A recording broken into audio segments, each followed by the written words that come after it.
ಶಕ 1947ನೇ ವಿಶ್ವಾವಸುನಾಮ ಸಂವತ್ಸರದೆ ಶುಭ ಮಾಸವಾದಂಥ ಮಾಘ ಮಾಸೆ ಕೃಷ್ಣ ಪಕ್ಷ ಶುಭ ಶುಕ್ರವಾಸರೆ ಪ್ರಾತಃಕಾಲೇ ಸಲ್ಲುವಂತ ಶುಭ ಯೋಗೆ ಏಕಾದಶಿ ತಿಥಿ ಶುಭ ನಕ್ಷತ್ರದಲ್ಲೇ ಶುಭ ಮೂಲ ನಕ್ಷತ್ರದ ಶುಭ ಯೋಗದಲ್ಲೇ ಈ ದಿವಸ ಪ್ರಾರಂಭ ಮಾಡತಕ್ಕಂಥ ಶ್ರೀ ಸೋಮೇಶ್ವರ ವಿದ್ಯಾ ಸಂಸ್ಥೆಯಲ್ಲಿ ಸಕಲ ವಿದ್ಯಾಭ್ಯಾಸವನ್ನು ಮಾಡತಕ್ಕಂಥ ಸಕಲ ಮಕ್ಕಳಿಗೆಲ್ಲ ವಿದ್ಯೆಯಲ್ಲಿ ಶ್ರೇಯೋ ಅಭಿವೃದ್ಧಿ ಶಾಂತಿಯನ್ನು ಕೊಟ್ಟು ಏಕಾಚಿತ್ತ ಮನೋಶಾಂತಿ ಅಭಿವೃದ್ಧಿಯಾರ್ಥ ನಮ್ಮ ವಿದ್ಯಾಭ್ಯಾಸಕ್ಕಂತ ಮಾಡ್ತಕ್ಕಂತಹ ಸಬ್ಜೆಕ್ಟಿನಲ್ಲಿ ಶ್ರದ್ಧೆ ಯಶಸ್ಸು ಶಾಂತಿ ಭವತಿ ಆಶೀರ್ವಾದವನ್ನು ಕೊಟ್ಟು ವಿದ್ಯೆಯಲ್ಲಿ ಯಶಸ್ವಿಗೋಸ್ಕರ ಮುಂದೆ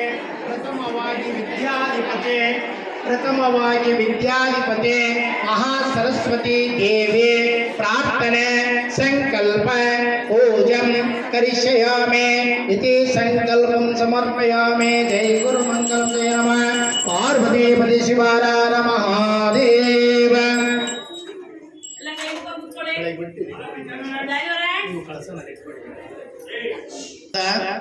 ವಿದ್ಯಾಲಯದಲ್ಲಿ ಇವತ್ತಿನ ದಿವಸ ಇಲ್ಲಿ ವಿದ್ಯಾಭ್ಯಾಸ ಮಾಡತಕ್ಕಂತ ಎಲ್ಲ ಮಕ್ಕಳಿಗೆ ಅಂದ್ರೆ ಎಷ್ಟು ತರಗತಿಗಳು ಅದಾವೋ ಅಷ್ಟು ತರಗತಿಯ ಮಕ್ಕಳಿಗೆ ವಿದ್ಯೆಯಲ್ಲಿ ಯಶಸ್ಸು ಜ್ಞಾನ ಅಭಿವೃದ್ಧಿ ಒಳ್ಳೆಯದು ಅಂತಂದು ಒಂದು ಸರಸ್ವತಿ ದೇವಿಯ ಪೂಜೆಯನ್ನು ಹಮ್ಮಿಕೊಂಡಿದ್ದಾರೆ. ಅಂದ್ರೆ ಈ ವಿದ್ಯಾಸಂಸ್ಥೆಗೆ ಏನ್ ಹೆಸರಿಟ್ಟಿದ್ದಾರೆ? ಸೋಮೇಶ್ವರ ವಿದ್ಯಾಲಯ. ಸೋಮೇಶ್ವರ ಅಂದ್ರೆ ಏನು? ಸೂರ್ಯನ ತೇಜಸ್ಸಿರುವಂತ ಒಂದು ಆಕರ್ಷಣೀಯ ಕೇಂದ್ರ ಅಂತ ಹೇಳಿ ಅದಕ್ಕೆ ಸೋಮೇಶ್ವರ. ವಿದ್ಯಾಲಯ ಅಂದ್ರೆ ಏನು? ವಿಕಾಸಗೊಳ್ಳಲಿ, ವಿದ್ಯೆ ಅಂತಕ್ಕಂಥ ಒಂದು ಅಕ್ಷರದ ಜ್ಞಾನ ಇಲ್ಲಿ ವಿಕಾಸಗೊಳ್ಳಲಿ ಅಂತಂದು ಹೇಳಿ ಸೋಮೇಶ್ವರ ವಿದ್ಯಾಲಯ ಅಂತಂದು ಹೇಳಿ ಹೆಸರನ್ನು ನಾಮಕರಣ ಮಾಡಿದ್ದಾರೆ. ಆ ಸಂಸ್ಥೆಯನ್ನು ಒಳಗೊಂಡ್ಕೊಂಡು ಆ ಸಂಸ್ಥೆಯಲ್ಲಿ ನೀವು ವಿದ್ಯಾಭ್ಯಾಸವನ್ನು ಮಾಡ್ತಾ ಇದ್ದೀರಿ. ಒಂದು ವಿದ್ಯಾಭ್ಯಾಸ ಮಾಡ್ತಕ್ಕಂಥ ಜಾಗಕ್ಕೆ ನಾವೇನ್ ಹೇಳ್ತೇವೆ? ಈ ಜಾಗದಲ್ಲಿ ನಾವು ನಿಂತಿದ್ದೇವೆ ಅಂದ್ರೆ ಒಂದು ಭೂಮಿಗೆ ಏನ್ ಹೇಳ್ತೇವೆ ನಾವು? ಯಾವಾಗಲೂ ಕರ್ಮಭೂಮಿ ಅಂತ ಹೇಳ್ತೇವೆ. ಈ ಕರ್ಮಭೂಮಿಯಲ್ಲಿ ಜನಿಸಿದಂತ ನಾವು ಸಣ್ಣ ಪುಟ್ಟ ಯಾವುದೇ ಇದ್ದೇ ಇರ್ತವು, ದೋಷಗಳನ್ನು ಮಾಡ್ತಾನೆ ಇರ್ತೇವೆ. ದಿನನಿತ್ಯ ವಿದ್ಯಾಭ್ಯಾಸಕ್ಕೆ ಬಂದಂತ ಸಮಯದಲ್ಲಿ ಇಲ್ಲಿ ಕಲಿಸ್ತಕ್ಕಂತ ಗುರುಗಳು ಏನ್ ಹೇಳ್ತಾರ? ಬಾಯಲ್ಲಿ ಬೆರಳಿಟ್ಕೋಬಾಡ್ರಿ, ಮೂಗನ್ನು ಮುಟ್ಟಬಾಡ್ರಿ, ಸ್ವಚ್ಛತೆಯಿಂದ ಇರ್ರಿ. ಅವಾಗ ಏನು ಅಂದ್ರೆ ಮೊದಲು ದೇಹವನ್ನು ಸ್ವಚ್ಛತೆಯಾಗಿ ನಾವು ಅನುಕರಣೆ ತೋರಿದ್ರೆ ನಮಗೆ ಯಾವಾಗ ವಿಕಾಸಗೊಳ್ತತಿ, ಜ್ಞಾನ ಬುದ್ಧಿ ಅನ್ನೋದು ವಿಕಾಸಗೊಳ್ತತಿ ಅಂತ ಹೇಳಿ. ಯಾವ್ದ್ರ ಮೇಲೆ ನಾವು ಜಾಸ್ತಿ ಒತ್ತಡ ಆಗ್ತಾವ ಅದೇ ಕಡೆಗೆ ಹೋಗ್ತತಿ ಮನಸ್ಸು ಅನ್ನೋದು. ಹೌದಾ? ಯಾವಾಗಲೂ ಕಣ್ಣು ಮುಚ್ಚುತ್ತಿದ್ರೆ ಆ ಕಣ್ಣಿನ ಮೇಲೆ ಹೋಗ್ತತಿ. ಆರಾಮಾಗಿದ್ರು ಕಣ್ಣು ಮುಚ್ಚ ಅವಶ್ಯಕತೆ ಇಲ್ಲದ್ರೆ ಕೈಯಲ್ಲಿ ಹೋಗುತ್ತೆ. ಹೌದಾ? ಆ ತರ ಒಂದು ಅವಲಂಬನೆ ಆಗಬಾರ್ದು, ಯಾವುದೇ ಒಂದು ಅಭ್ಯಾಸಕ್ಕೆ ಅವಲಂಬನೆ ಆಗಬಾರ್ದು ಅನ್ನೋ ಉದ್ದೇಶಕ್ಕೆ ನಿಮ್ಮ ಗುರುಗಳು ನಿಮಗೆ ತಿಳಿಸಿಕೊಡ್ತಾರೆ. ಸ್ವಚ್ಛತೆಯಾಗಿರ್ರಿ, ನೀಟವಾದ ಡ್ರೆಸ್ ಹಾಕ್ಕೊಂಬರ್ರಿ, ಶುಚಿಭೂತರಾಗಿ ಬರ್ರಿ. ಬರ್ಬೇಕಾರ ಅವಸರ ಇರ್ತೈತಿ ಅಂತಂದೇಳಿ ಬೆಳಗ್ಗೆ ಲೇಟ್ ಆಗಿ ಎದ್ದಳೋದು, ಅವಸರಕ್ಕೆ ಒಂದು ಸಬ್ಜೆಕ್ಟ್ಗಳು ಇಟ್ಕೊಂಡ್ ಬರತಕ್ಕಂಥ ಸಮಯದಲ್ಲಿ ಬಿಟ್ಟು ಬರೋದು, ಪೆನ್ಸಿಲ್ಗಳು ಬಿಟ್ಟು ಬರೋದು, ಪೆನ್ನುಗಳು ಬಿಟ್ಟು ಬರ್ತಕ್ಕಂಥದ್ದು, ಈ ತರ ಎಲ್ಲ ಒಂದು ಸ್ವಭಾವವನ್ನ ರೂಢಿ ಮಾಡಿಕೊಂಡ್ರೆ ಏನಾಗುತ್ತೆ? ಅದೇ ಅಭ್ಯಾಸ ಆಗಿ ಹೋಗುತ್ತೆ. ಅವಾಗ ಇಲ್ಲಿ ಮತ್ತೆ ಅವ್ರು ಯಾಕೆ ಬೈತಾರೆ? ಹೌದಾ? ನಿಮಗೆ ಸ್ವಭಾವದಲ್ಲಿ ಮತ್ತು ಬುದ್ಧಿಯಲ್ಲಿ ಚುರುಕುತನ ಬರಲಿ ಅಂತೇಳಿ ಅವ್ರ ಗುರುಗಳು ನಿಮಗೆ ಬೈತಾರೆ. ಆ ಬೈದದ್ದನ್ನ ತಪ್ಪ ಅಂತ ತಿಳ್ಕೊಬಾರ್ದು. ಹೌದಾ? ಬೆಳಿಗ್ಗೆ ಎದ್ದ ತಕ್ಷಣ ತಂದೆ ತಾಯಿಗಳು ಏನ್ ಮಾಡ್ತಾರೆ ಮನೆಯಲ್ಲಿ? ಅವ್ರವ್ರ ಕೆಲಸ. ನಿಮಗೆ ವಿದ್ಯಾಭ್ಯಾಸಕ್ಕೆ ಫೀಸನ್ನು ದುಡ್ಡನ್ನು ಒಳಗೂಡಿಸ್ಬೇಕು, ನಿಮಗೆ ಬರ್ತಕ್ಕಂತ ಬಟ್ಟೆ ಬರಿ ಕೊಡಿಸ್ಬೇಕು, ಆಮೇಲೆ ವಿದ್ಯಾಭ್ಯಾಸಕ್ಕೆ ಬೇಕಾದಂತ ಪುಸ್ತಕಗಳನ್ನ ಸಲಕರಣೆಗಳು ಕೊಡಿಸ್ಬೇಕು. ಅದಕ್ಕೋಸ್ಕರ ಅವ್ರದೇ ಆದಂತ ಒಂದು ದುಡಿಮೆಗೆ ಅವ್ರದೇ ಆದ ಒಂದು ಕೆಲಸ ಇರ್ತತಿ. ನಾವು ಸ್ವಲ್ಪ ಬುದ್ಧಿವಂತರಾದ್ಮೇಲೆ ಒಂದು ವಯಸ್ಸಿಗೆ ಬಂದ ಮೇಲೆ ನಮ್ಮ ಕೆಲಸವನ್ನ ನಾವು ಮಾಡಿಕೊಳ್ಳುವಂತ ಸಾಮರ್ಥ್ಯವನ್ನು ಹೊಂದ್ಕೋಬೇಕು. ಆ ಸಾಮರ್ಥ್ಯದಿಂದ ಇವತ್ತು ಸರಸ್ವತಿ ಪೂಜೆ ಯಾಕೆ ಮಾಡ್ತಿದಾರಪ್ಪ ಈ ವಿದ್ಯಾಸಂಸ್ಥೆಯಲ್ಲಿ ಅಂದ್ರೆ, ಮನೆಯಲ್ಲೇ ನಿಮಗೆ ದೇವ್ರ ಪೂಜೆ ಮಾಡ್ತೀರಿ, ನಿಮ್ಮ ಕುಲದೇವರನ್ನು ಪ್ರಾರ್ಥನೆ ಮಾಡ್ಕೊಂಡ್ಬರ್ತೀರಿ. ಪ್ರಥಮವಾಗಿ ತಂದೆ ತಾಯಿಗಳಿಗೆ ಒಳ್ಳೇದು ಕೆಟ್ಟದ್ದನ್ನ ಹೇಳಿ ತಿಳಿಸಿ ಬರ್ತಾ ಇದ್ದೀರಿ, ಎಲ್ಲದೂ ಓಕೆ. ಇಲ್ಲಿ ಇರ್ತಕ್ಕಂಥ ವಿದ್ಯಾ ಜಾಗದಲ್ಲಿ ಒಂದು ಪಾಸಿಟಿವ್ ಎನರ್ಜಿ ಬರ್ಬೇಕಲ್ಲ, ಆ ಎನರ್ಜಿಗೋಸ್ಕರ ದೇವರನ್ನ ನಾವು ಪ್ರಾರ್ಥನೆ ಮಾಡ್ಬೇಕು. ಇವತ್ತು ಕಂಕಣ ಕಟ್ಕೊಂಡ್ವಿ, ಕೈ ಮುಗಿದ್ವಿ, ನಮ್ಮ ದೇವಸ್ಥಾನದಲ್ಲಿ ಅಲ್ಲ ನಮ್ಮ ವಿದ್ಯಾಸಂಸ್ಥೆಯಲ್ಲಿ ಇವತ್ತೊಂದು ಸರಸ್ವತಿ ಪೂಜೆ ಇಟ್ಕೊಂಡಿದ್ದಾರೆ. ಆ ಸರಸ್ವತಿ ಪೂಜೆ ಅಂತಂದ್ರೆ ನಿಮ್ಗೆ ಏನಾಗ್ತದೆ, ಇವತ್ತು ನಮ್ಮ ಸಂಸ್ಥೆಯಲ್ಲಿ ನಮ್ಮ ಶಾಲೆಯಲ್ಲಿ ಇವತ್ತೊಂದು ಪೂಜೆ ಇಟ್ಕೊಂಡಿದ್ದಾರೆ, ಬೇಗ ಹೋಗ್ಬೇಕು, ಇವತ್ತೆಲ್ಲರೂ ಶುಚಿಭೂತರಾಗಿ ಹೋಗ್ಬೇಕು, ನಾವು ಅಲ್ಲಿ ಒಂದು ಪ್ರಾರ್ಥನೆ ಮಾಡಬೇಕು ಅನ್ನೋ ಒಂದು ಮನೋಭಾವ ನಿಮಗೆ ಬರುತ್ತೆ. ಆ ಮನೋಭಾವದಿಂದ, ಶ್ರದ್ಧೆಯಿಂದ, ಭಕ್ತಿಯಿಂದ ಆ ಸರಸ್ವತಿನೆಲ್ಲರೂ ಕೇಳ್ರಿ. ಅಂದ್ರೆ ಇವತ್ತು ಮೇನ್ ಕಾರಣ ಏನಪ್ಪಾ ಅಂದ್ರೆ ಇಲ್ಲಿ ಎಲ್ಲಾ ಮಕ್ಕಳಿಗೂ ವಿದ್ಯೆಯಲ್ಲಿ ಯಶಸ್ಸು ಸಿಗಬೇಕು ಅಂತ ಹೇಳಿ, ಅದರಲ್ಲಿ ನಮ್ಮ ಒಂದು ವಿದ್ಯಾಭ್ಯಾಸದಲ್ಲಿ ಒಂದು ಮೆಟ್ಲು ಅಂತ ಹೇಳ್ತೇವೆ. 10ನೇ ತರಗತಿ SSLCಗೆ ಒಂದು ಮೆಟ್ಲು ಅಂತ ಹೇಳ್ತೇವೆ. ಇದು ಬಹಳ ಜೀವನದಲ್ಲಿ ಸಾಧನವಾದಂತ ಶಕ್ತಿ ಮತ್ತೆ ಶ್ರಮ. ಅಲ್ಲಿ ನೀವು ಶಕ್ತಿ, ಬುದ್ಧಿ, ಯುಕ್ತಿಯಿಂದ ಆ ಮೆಟ್ಲನ್ನ ಹತ್ತಿ ನೀವು ಹೋದ್ರಿ ಅಂದ್ರೆ ಮುಂದಿನೆಲ್ಲ ವಿದ್ಯಾಭ್ಯಾಸದ ಭವಿಷ್ಯ ನಿಮಗೆ ಯಶಸ್ಸು ಕೊಡ್ತಾವ.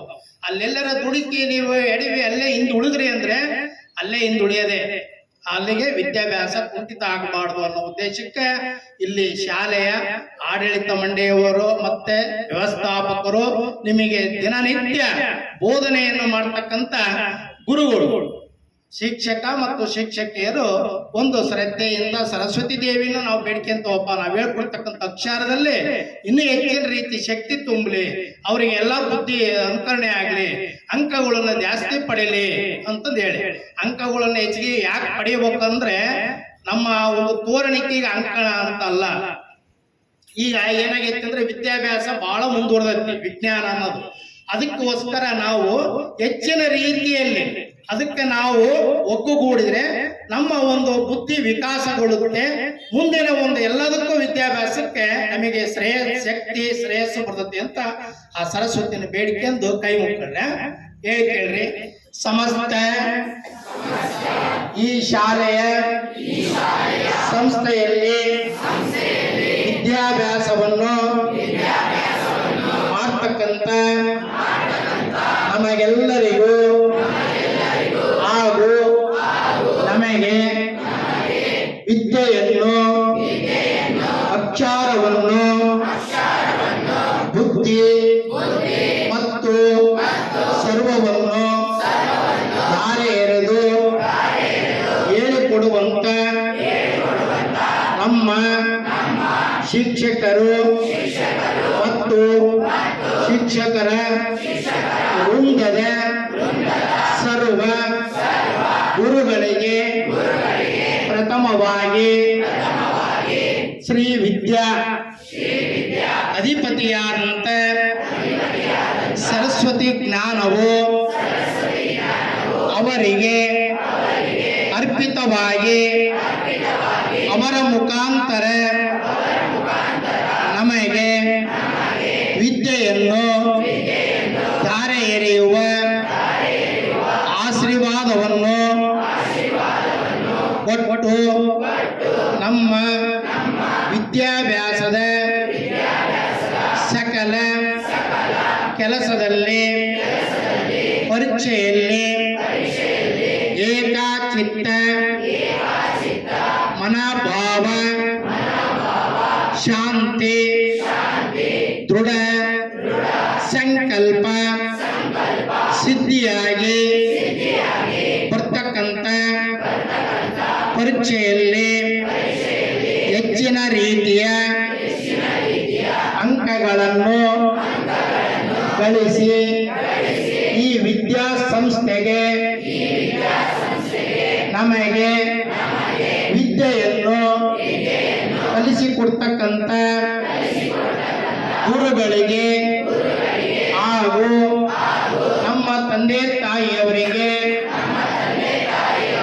ಸಕಲ ಯಶಸ್ಸು ಹೆಸರು ಕಲ್ಪಿಸಿಕೊಡಬೇಕೆಂದು ಶ್ರದ್ಧೆ ಭಕ್ತಿಯಿಂದ ಪರೀಕ್ಷೆಗೆ ತಯಾರಾಗುವ ನಮಗೆ ಆರೋಗ್ಯದಿಂದ ಮನಃಶಾಂತಿಯಿಂದ ಶಕ್ತಿಯನ್ನು ಧೈರ್ಯವನ್ನು ಬುದ್ಧಿಯನ್ನು ಕೊಡಬೇಕೆಂದು ನಮ್ಮ ಜನ್ಮ ನಕ್ಷತ್ರ ರಾಶಿ ಗ್ರಹ ದೃಷ್ಟ ಫಲಗಳು ಪರಿಹಾರವಾಗಿ ಸಕಲ ಯಶಸ್ವಿಗೋಸ್ಕರ ಆದಿತ್ಯಾದಿ ನವಗ್ರಹ ಅತಃ ಮಹಾಗಣಪತಿ ಮಹಾಸರಸ್ವತಿ ದೇವಿಯ ಪಾದಂಗಳಿಗೆ ನಮಸ್ಕಾರದಿಂದ ನಮ್ಮ ಸಂಕಲ್ಪವನ್ನು ಅರ್ಪಣೆ ಮಾಡುತ್ತಿದ್ದೇವೆ. ಪ್ರಾರ್ಥನೆ ಸಿದ್ಧಿಯಾಗಲಿ ಸಿದ್ಧಿಯಾಗಲಿ ಸಿದ್ಧಿಯಾಗಲಿ. ಜಯ ನಮಃ ಪಾರ್ವತಿ ಪತಿ ಶಿವ.